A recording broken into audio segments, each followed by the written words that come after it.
putting more of a modern spin on it now. A player that's obviously nowhere in terms of what he's done for the club and in terms of his ability, as you've said, especially the combination of players you just described about who he'd be.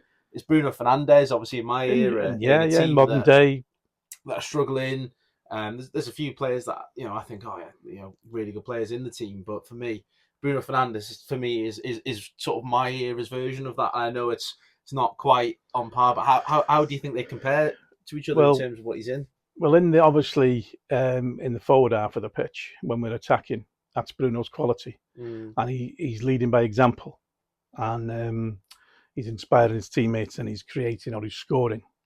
Now, in that side of the pitch, Robbo would be doing that. Yeah. I've also seen a lot more this season where Bruno is giving tactical instructions and advice on the pitch to lots of people, and that's great to see. That is a captain. He's doing that a lot more now, and Robson would naturally do that. Yeah. Advice. Some rollikins he would give.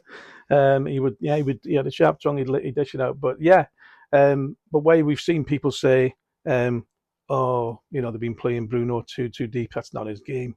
He's better further forward. In any 90 minutes, Robson was doing both.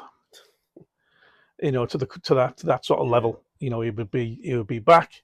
He'd be your Casemiro as it is now, and then he would be getting forward and beating Bruno at the other end.